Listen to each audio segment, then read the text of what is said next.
My next guest is expecting even more gains in that space.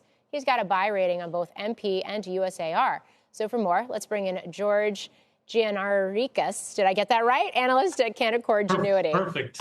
Awesome. Thanks. Great. George, welcome to the show. Let's start right there because there is an incredible amount of appetite and attention from investors into the rare earth space. However, the actual mining and then refining and then producing into magnets of rare earths, that supply chain takes a long time to stand up, and we don't have a lot of it here in the U.S. That's correct. I mean, the problem for the United States is the vast majority of rare earths are processed in China, to your point, and even greater percentage of the magnets are made in China. So in order to establish independence, we need to bring that all back to the United States or friendly countries, and that's starting with MP. It's starting with USA Rare Earths and other companies that are trying to basically fortify a supply chain in the United States. Yeah. I guess I'm wondering if the stocks are getting ahead of reality here. Well, look, there's an enormous opportunity. Just from a magnet perspective, our assumption is that about 50,000 tons of rare earth magnets are needed per year in the United States for our consumption. That is expected to grow, particularly because of things like robots, not to mention EVs, wind turbines, industrial products, et cetera. Right now, MP has plans to build 10,000 tons. USA Rare Earths has plans to build 4,800 tons. So there's still an enormous gap, right? So either those companies could continue to increase their production or others could help. So it's going to be a pretty wild ride over the next decade or so as the US, Europe, et cetera, fortify magnet production. So there's a lot of room to run here for the sector.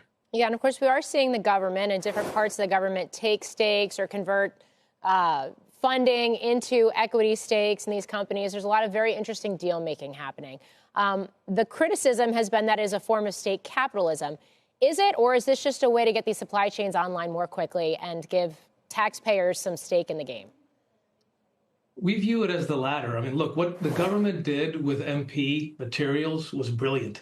For years, for decades, China was artificially keeping the price of rare earths low to make our mines, our processing, our magnets uneconomic. So the only way to break through that is through something like what MP did with the government. It was an amazing move, and it started this run, basically, for companies like USA Rare Earths and others to help support MP, to help support our country in building more magnet manufacturing. So it was one of the only ways you could really break China's stranglehold over the United States. Let's talk nuclear, especially since you did initiate Oklo as a buy, $175 price target today.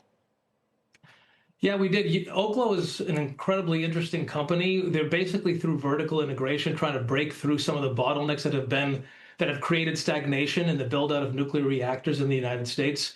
They're going to have their own asset ownership. They have a very interesting fuel strategy. It's an incredibly safe and unique reactor. So there's a lot of room to run for Oklo. Now, there's a lot of work to do for them as well. But what's interesting about our country is that not only do we need more power, but nuclear as a percentage of that, we think should grow well into the next decade and beyond. So we need a lot of power. Your previous segment was about powering AI. We need a lot of nuclear power. We need our power broadly. And just for an interesting statistic, the U.S. generally adds 50 gigawatts of power per year. We're starting to see that accelerate, and we should probably double that just from an overall power perspective. And nuclear should grow as a percentage and really is off to the races for the next decade plus.